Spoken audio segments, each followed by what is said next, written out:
In this module, we will talk about finding inverses, their graphs, and the restricted domains.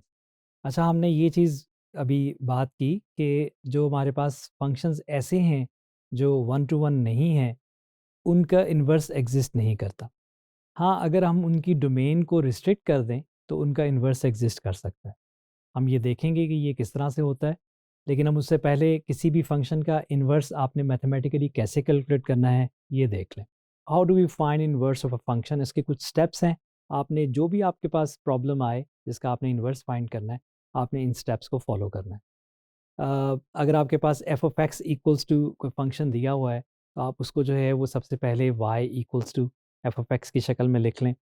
उसके बाद आप उसमें जो आपके पास एक्स और वाई वेरिएबल्स हैं, क्योंकि आपके पास होगा वाई इक्वल्स टू समथिंग, तो अब आपने उसमें से एक्स को कैलकुलेट कर लेना है। उसमें आप कुछ मैथमेटिकल ऑपरेशंस करेंगे, कुछ चीज़ों को इधर राइट साइड पे या लेफ्ट साइड पे मूव करेंगे, तो इवेंचुअली आपके पास X in terms of Y आ जाएगा। और उसमें आप फिर एक्स और वाई को स्वैप कर लेंगे। जहाँ पे आपके पास वाई लिखा होगा, वहाँ पे आप उसको एक्स से रिप्लेस कर देंगे, और जहाँ पे एक्स लिखा होगा उसको आप वाई से रिप्लेस कर देंगे। और फाइनली, क्योंकि जो कन्वेंशनल नोटेशन है किसी भी फंक्शन की, उसमें एक्स इनपुट और वाई आउटपुट होता है, तो आपकी जो फाइनल आउटपुट मिलेगी उसको आप एफ इनवर्स ऑफ एक्स के तौर पे लिखेंगे।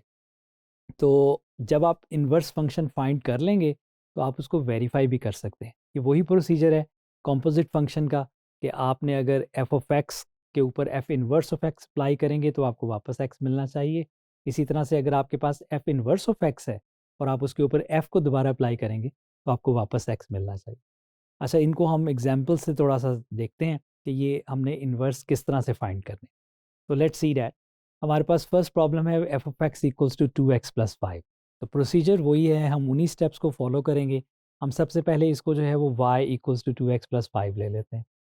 उसके बाद हम इसको x के लिए सॉल्व करेंगे। तो आप यहाँ पे इसको 5 को मूव करें, फिर 2 डिवाइड होगा। इवेंचुअली आपके पास सॉल्व करने के बाद x इक्वल्स टू 5-5/2 आ जाएगा। अब जो थर्ड स्टेप था उसमें था स्वैप एक्स एंड वाई। तो आप एक्स और वाई को स्वैप कर लें। आपने देखा कि एक्स की जगह हमने वाई लिख दिया और वाई की जगह हमने उसको एक्स लिख दिया। ये जो सेकंड और थर्ड स्टेप हैं, ये एक दूसरे के उलट भी हो सकते हैं। आप स्वैप पिछले स्टेप में करके अगले में जो है वो उसको सॉल्व कर लें, या आप इस तरह से चल लें, आप सेम ही आंसर पे पहुंचेंगे। जो आपके पास फाइनल स्टेप है कि आपने जो वाई है उसको आपने फिर एफ इनवर्स ऑफ एक्स से रिप्रेजेंट करना है। तो आपके पास बिल्कुल वो जो आपके पास एफ ऑफ एक्स था, उसका अब आपके पास एफ इनवर्स ऑफ एक्स मिल गया। अगर आपने इसको वेरीफाई करना है, तो आप इसको वेरीफाई करेंगे। अगर हम इसकी डोमेन और रेंज की बात करें इन्वर्स फंक्शन की, तो वो आपके पास देख लें कि डोमेन जो है वो ऑल रियल नंबर्स हैं, और यहाँ पे रेंज भी ऑल रियल नंबर्स हैं। और आप इसको फिर वेरीफाई करेंगे एफ इनवर्स ऑफ एक्स और एफ ऑफ एक्स दोनों को आगे पीछे अप्लाई करेंगे, तो आपको ओरिजिनल फंक्शन वापस मिलना चाहिए। इसका मतलब ये है कि आपका आंसर ठीक आ जाएगा। एक और एग्जांपल देखते हैं जो थोड़ा रैशनल फंक्शन है हमारे पास। उसी तरह से हमारे पास y इक्वल्स टू, ये ऑलरेडी y इक्वल्स टू दिया हुआ है, तो हम अपने सेकंड स्टेप पे जाएंगे। इसको x के लिए सॉल्व करते हैं, तो यहाँ पे x आपके पास आ जाएगा 3y/y-2। थर्ड स्टेप में आप इसको स्वैप करेंगे x और y को, वो हमने इसको स्वैप किया, आपके पास y इक्वल्स टू ये आ गया। और फाइनल स्टेप में आप y को लिख लेंगे f इनवर्स ऑफ x, तो आपके पास f इनवर्स ऑफ x आपका इनवर्स फंक्शन मिल गया। इसकी अगर हम डोमेन और रेंज की बात करें, आपने रैशनल फंक्शंस पढ़े हैं, तो इसकी डोमेन में रिस्ट्रिक्शन आएगी, क्योंकि x can not be equal to 2, इसलिए इसकी डोमेन बनेगी हमारे पास ऑल रियल नंबर्स एक्सेप्ट 2, जो हमने इंटरवल्स फॉर्म में लिखा है। इसी तरह से यहाँ पे हमारे पास एक एसिमिटोट आ रहा है 3 के ऊपर, तो इसलिए हमारे पास जो रेंज है वो आपकी जो F inverse of x function है वो 3 की वैल्यू नहीं लेगा। वो आपके जो हॉरिजॉन्टल एसिम्पटोट है, अगर आपको याद हो, वो हम इस तरह से कैलकुलेट करते थे, हम लीडिंग कोफिशिएंट्स को डिवाइड करते थे। तो यहाँ पे 3x ओवर x आपके पास 3 आता है, तो इसलिए आपके पास y 3 के इक्वल नहीं बनेगा जो इन्वर्स फंक्शन। तो इसलिए जो रेंज है वो ऑल रियल नंबर्स एक्सेप्ट 3 है। इसको भी आप वेरीफाई कर लेंगे carefully. F inverse of F of x भी करेंगे, F of f inverse of x भी करेंगे, और दोनों आपको वो वापस इनपुट जो वेरिएबल एक्स है वो मिल जाएगा। तो ये वेरीफाई हो जाएगा कि आपने इन्वर्स ठीक से कैलकुलेट किया है। ग्राफिकली देख लेते हैं कि जो ग्राफ में एक फंक्शन और उसका इन्वर्स किस तरह से नज़र आते हैं। Graph of f inverse is a reflection of graph of f across line y equals to x. अगर y equals to x line में अगर आप एक फंक्शन है और एक आपके पास इनवर्स फंक्शन है, तो वो दोनों रिफ्लेक्ट हो रहे होंगे इस y equals to x line के ऊपर। और उसके ऊपर इसका मतलब ये है कि जो आपका, जैसे कि हमने बात की थी कि डोमेन रेंज में चेंज हो जाती है और रेंज डोमेन में चेंज हो जाती है इनवर्स फंक्शन में। तो यहाँ पे जो ऑर्डर्ड पेयर्स होंगे ग्राफ के, ए बी अगर ऑर्डर्ड पेयर है तो वो रिवर्स हो जाएगा। अगर एफ पे कोई पॉइंट है ए बी, तो वही पॉइंट एफ इनवर्स पे बी ए बन जाएगा। ठीक है, तो इसको हम ग्राफ पे देखेंगे भी। और इसका जो ग्राफ है एफ ऑफ एक्स और एफ इनवर्स ऑफ एक्स का, ये इसकी सिमिट्री होगी along line y equals to x, long line y equals to x. वही वाली हमने एग्जांपल ले ली है, f of x equals to 2x plus 5, उसका इन्वर्स फंक्शन था x माइनस 5/2। इसको हम ग्राफ पे अगर आप देखें तो हमारे पास एक फंक्शन जो रेड में है वो एफ ऑफ एक्स जो ओरिजिनल फंक्शन है, और एक आपके पास जो ब्लैक में है वो उसका इन्वर्स फंक्शन है। और y equals to x line भी दिखाई गई है। आपको नज़र आ रहा है कि वो दोनों एक दूसरे को की रिफ्लेक्शन है इस y equals to x line के ऊपर।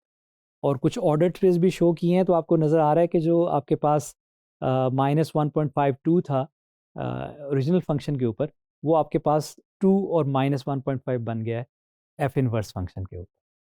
अच्छा, अब हम उस पर बात कर लें वो जो रिस्ट्रिक्टेड डोमेन की, कि इनवर्स फेल कब हो जाता है। जब हमारे पास ऑब्वियसली कि 1-to-1 फंक्शन नहीं है तो वो इनवर्स फेल हो जाएगा।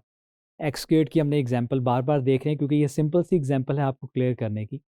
पहले हम ये देखेंगे कि अगर हम इसका इन्वर्स ट्राई करें तो वो क्यों फेल हो जाता है, और फिर हम ये देखेंगे कि कोई रिस्ट्रिक्शन क्या लगाएं कि हम इसका इन्वर्स अचीव कर सकें। तो अगर आपके पास एक्स स्क्वेयर्ड फंक्शन है, इसको अगर आप उसी वे से इसका इन्वर्स निकालने की ट्राई करें, तो आपके पास x equals to plus minus square root of y आ जाएगा। आप स्वैप कर लें तो आपके पास इवेंचुअली एक रिलेशन आ जाता है, वो y equals to plus minus square root of x है। अब जो plus minus square root of x है ये फंक्शन नहीं है, क्योंकि ये फंक्शन ही नहीं है, क्योंकि आपको एक ही इनपुट पे दो डिफरेंट आउटपुट्स मिल जाती हैं जो फंक्शन की डेफिनेशन को वायलेट करते हैं।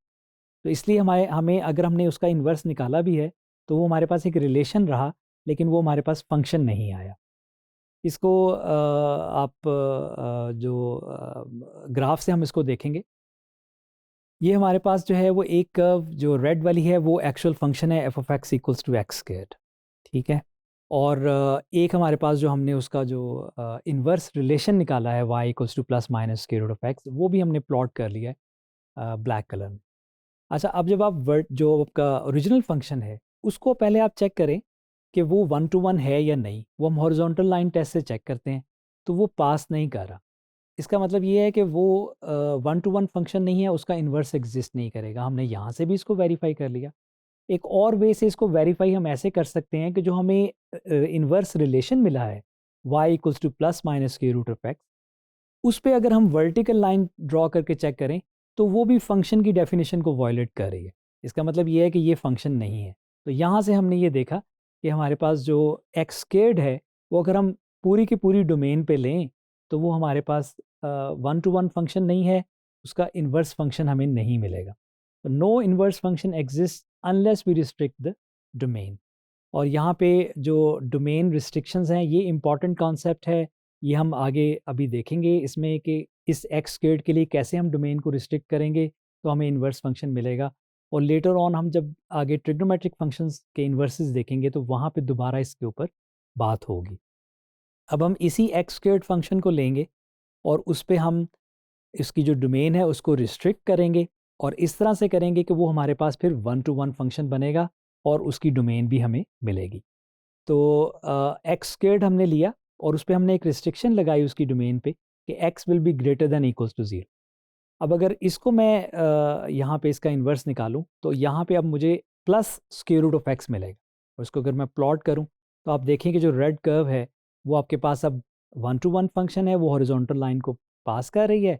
और जो आपके पास ब्लैक कर्व है वो स्क्वायर रूट ऑफ एक्स, जो plus square root of x की कर्व है, जो हमारे पास उसका इन्वर्स इमेज आ रहा है, बिल्कुल रिफ्लेक्शन आ रही है line y equals to x के ऊपर। और जो हमारा इसके पास दूसरा पार्ट था वो हमने एक्स स्क्वेयर्ड को अब एक दफ़ा ले लिया है नेगेटिव के साथ कि X lesser than equals to 0 हो, तो उसका इन्वर्स हमारे पास minus square root of X आएगा। इसको भी हम प्लॉट में देखते हैं, तो हमारे पास ये कर्व है और इसमें हम रेड कर्व आप देखें कि यहाँ पे अब हमने एक्स स्क्वायर्ड का जो नेगेटिव वाला पार्ट है वो लिया है। अब ये भी 1 to 1 फंक्शन है, हॉरिजॉन्टल लाइन टेस्ट पास करेगा। आप इसको जो है वो इन्वर्स इसका अगर देखें तो वो उसका बिल्कुल इमेज मिल रहा है आपको line y equals to x में। और वो वर्टिकल लाइन टेस्ट दोनों जो आप इन्वर्स के जो पिक्चर्स देख रहे हैं ब्लैक कर्व्स, वो वर्टिकल लाइन टेस्ट को पास कर रही हैं, जो कि ये बता रही हैं कि वो अब फंक्शंस हैं। तो रिस्ट्रिक्टेड डोमेन के साथ हम किसी ऐसे फंक्शन को जो 1 to 1 नहीं है, हम उसको 1 to 1 बना लेते हैं और फिर हम उसका इन्वर्स कैलकुलेट कर लेते हैं।